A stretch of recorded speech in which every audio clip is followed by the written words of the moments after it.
حبايبي السلام عليكم ورحمة الله وبركاته. عاملين ايه؟ يا رب دايما تكونوا بخير وعلى خير. النهاردة هنعمل مع بعض لأول مرة في رمضان الكنافة. انا من اول رمضان يا جماعة ما عملتش كنافة خالص. معايا هنا دلوقتي نص كيلو لبن. هنعملها بالمهلبية او بالقشطة الكدابة. هنا معايا طبق فيه مية 3 معالق نشا. هحط فيه 3 معالق نشا. زي ما احنا شايفين كده، المعلقة صغيرة مش كبيرة. هدوبهم في ربع كوباية مية وهنزل بيهم على اللبن بعد ما سخن ودخل على الغليان. انا مش حاطة فيها سكر خالص علشان هستكفي بالشربات اللي هحطه على الكنافة. هقلب كويس قوي، وطبعا طالما داخله اللبن على غليان لازم ما اسيبش المضرب ابدا من ايدي لحد ما هي تستوي. زي ما احنا شايفين كده ابتدت تستوي معايا. هنزل بمعلقه قشطه بلدي او قشطه معلبات المتاح عندك حطيه. وهقلب كويس جدا عشان ما تخرصش معايا. طبعا هي خارجه من التلاجة بقالها شويه. هفضل اقلب كمان لحد ما تبتدي تغلي معايا وتتقل. انا حطيت 3 معالق نشا. انا لا عايزاها خفيفه قوي ولا تقيله قوي، عايزاها تبقى حلوه كده وجوسي معايا، عشان خاطر لما اجي اكلها ما تبقاش تقيله معايا في الاكل. هبتدي انزل بظرف فانيليا عشان تخليها ريحتها حلو. وهنزل كمان بمعلقه سمنه بلدي. لازم تكون معلقه سمنه بلدي ومعلقه زبده، يعني انا عندي الزبده وعندي السمنه حطيتهم المتاح عندك حطيه. هفضل برضو اقلب لحد ما اتاكد ان هي استوت مني وغليت. لازم اتاكد من غليانها عشان خاطر اتاكد ان النشا استوت معايا. زي ما احنا شايفين كده بتبقبق معايا، يبقى كده هي استوت معايا. هسيبها قد دقيقة تاني وبعدين هطفي عليها، وتبقى كده المهلبية معايا خلصت. عشان يعني وانا باكلها ما احسش بطعم النشا، لازم اتاكد من سواها. كده المهلبية بتاعتي خلصت. تعالوا بقى نعمل الشربات او السيرب. هنا معايا كوبايتين من السكر، كوبايتين على قد اللي انا محتاجاه. هنزل كمان بكوبايتين الا ربع ميه. انا كمان يعني بعد شويه كمان نزلت كمان نص كوبايه ميه، يعني لاني كان تقيل قوي ما بيقعد بيتقل اكتر واكتر. هنزل كمان بنص كوبايه قصدي رشه ملح وعصره ليمونه. هسيبه بقى يغلي معايا ونروح نشوف الكنافه بتاعتنا نعملها ازاي. هنا انا معايا نص كيلو من الكنافه. انا بقول لكم هنا ان انا هاخد نصها، لكن انا اخدت اكتر من نصها. هبتدي بقى اقطعها كده بالسكينه علشان انا عايزاها تبقى ناعمه معايا الى حد ما. آه هبتدي بقى اقطعها زي ما احنا شايفين كده، وعايزاها تبقى ناعمه معايا. هي مجمده وخارجه من الفريزر، يعني انا عايزاها تبقى مجمده وخارجه من الفريزر علشان خاطر اقدر اتحكم فيها وفي تقطيعها. بصوا زي ما احنا شايفين كده هي بتبقى سهله معايا خالص، لانها مجمده، يعني عشان هي مجمده فبتبقى سهله معايا زي ما احنا شايفين كده. هنزل بقى بمعلقتين سكر بودر على على الكنافه. فعشان كده انا مرضتش اعمل المهلبيه بسكر، لاني هنا سكر وهنا سكر فهيبقى كتير قوي علينا اوفر يعني.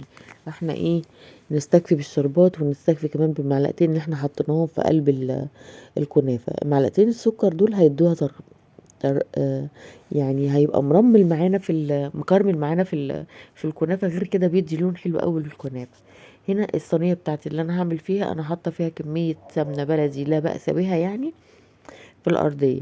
هبتدي بقى ارشرش كده الكنافه بتاعتي واساوي اول راق دوت. انا مش عايزه الكنافه بتاعتي تكون سميكه زياده عن اللزوم، يعني يكون السمك بتاعها معقول.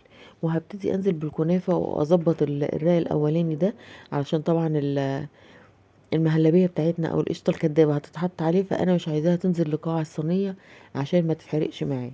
واحاول اعمل سور للكنافه كده او حروف للصينيه من الكنافه، علشان خاطر برضو القشطه بتاعتنا ما تطلعش بره الصينيه وتتحرق. دي حاجات لازم نحطها في اعتبارنا واحنا بنعمل الكنافه. زي ما احنا شايفين كده. وهفضل اطبطب واخلي السطح الاولاني كده مظبوط ومتساوي. هبتدي بقى اعمل يعني اي حته ناقص منها الكنافه هنزل اسويها، يعني اظبطها زي ما احنا شايفين كده، واعمل سور بسيط قوي للكنافه.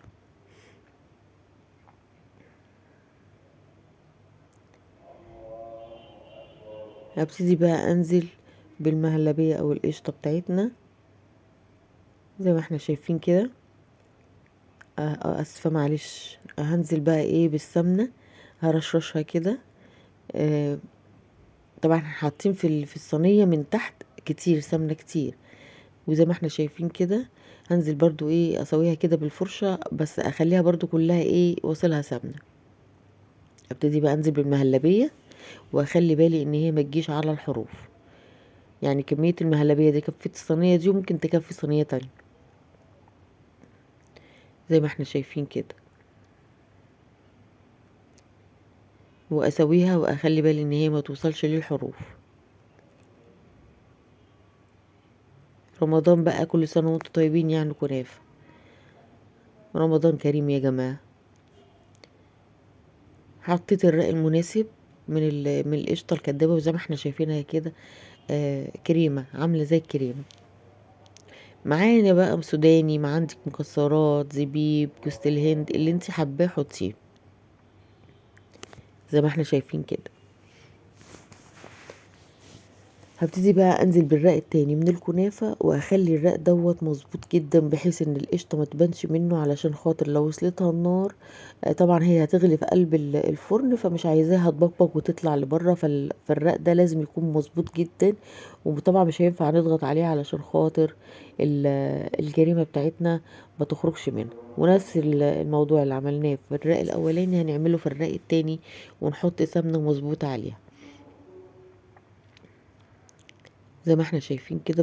بالفرشة كده اوزع السمنة علشان الكنافة بتاعتي يبقى واصلها سمنة من كل حتة.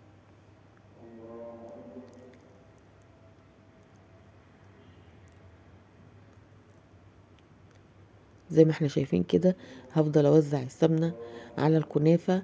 في نفس الوقت انا كنت مولعة الفرن، لازم تخش على فرن سخن علشان تبقى مقرمشة معايا وحلو زي ما احنا شايفين كده. يعتبر ان هي، وكمان لما تخش كمان السمنة هتتوزع في قلب الفرن كده. الدنيا تمام. انا كل اللي اخدته يعني ازيد من ربع كوباية سمنة زي ما احنا شايفين كده. الصينية في الفرن بس لسه ما اخدتش اللون اللي انا عايزاه. انا حطاها على الرف المتوسط، ما ولعتش الشواية. انا فاتحة المروحة عليها. هنا الشربات بتاعي زي ما احنا شايفين كده تقيل. لازم شربات الكنافة يبقى تقيل وبارد، يعني شربات الكنافة يبقى بارد. زي ما احنا شايفين كده استوت معايا من فوق ومن تحت، وكان لونها خطير خطير بجد. هبتدي بقى يعني ايه اشربها الشربات. مش عايزه شربات كتير، يعني انا مش عايزه احط في الكنافه شربات كتير، وفي نفس الوقت لازم تكون مسقيه كلها علشان خاطر تبقى متطعمه كلها، ما تبقاش حته فيها شربات وحته لا. اوزع الشربات كده على الكنافه. وطبعا يعني التحليه دي على حسب مزاجك انت، يعني براحتك. بس انا ما بحبش السيرة بيبقى فيها كتير. زي ما احنا شايفين كده الكنافه بتاعتي بقت جاهزة وجميلة جدا. وخلي بالي من الحروف، لاني اكتر وقت يعني اكتر حاجة ما بتوصلهاش الشربات او بتبقى سميكة شوية. بصوا بقى بعد ما قلبتها بقت عاملة ازاي، والله كانت خطيرة. ما شاء الله اللون بتاعها تحفة. آه الدنيا كانت مظبوطة فيها قوي. كل سنة وانتم طيبين. الكنافة احنا ما بنعملهاش غير في رمضان بس فعلا. ربنا ينعاد عليكم الايام بخير. طريقه الكنافه المره دي سهله قوي وبسيطه، وبصراحه انا اول مره تطلع مني الكنافه حلوه قوي كده. لاني مشيت بتكنيك معين اللي انا عملت بيه. فان شاء الله تعجبكم وتنول اعجابكم. آه، فضلا منكم وليس امر الاشتراك في القناه والتعليق اللي بيفرح قلبي بجد. والله فعلا لما بلاقي تعليق حلو بيفرح قلبي. وزي ما احنا شايفين كده الكنافه من بره كده مقرمشة، ومن جوه طبعا المهلبية عاملة شغل تاني بصراحة، طرية وجميلة. هسيبها بقى تشرب كده براحتها. وكمان يعني هستنى عليها شوية تكون شربت شربتها، وهوريها لكم ان شاء الله لما اجي اقطعها. هتعجبكم اوي ان شاء الله.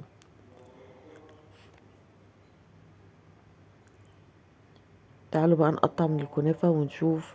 بصوا عاملة ازاي وانا بقطعها، يعني هي باينة، هي بتتكلم عن نفسها والله. كنت هقطعها مربعات لكن قلت لا، هقطعها كده زي آه يعني كده زي البيتزا، يعني زي ما احنا شايفين كده جميلة. تحسي برضو ان المهلبية برضو مديها طراوة، وفي نفس الوقت الكنافة مديها قرمشة، فبصراحة ميكس من الطعم تحفة. زي ما احنا شايفين كده. انا استنيت لما تهدى عشان لما اجي اطلعها تبقى الحتة متماسكة كده وحلوة. بصوا الراق ما بين القشطة متوسط ومعقول ازاي. اعملوها ان شاء الله تعجبكم وتنول اعجابكم، والسلام عليكم ورحمة الله وبركاته.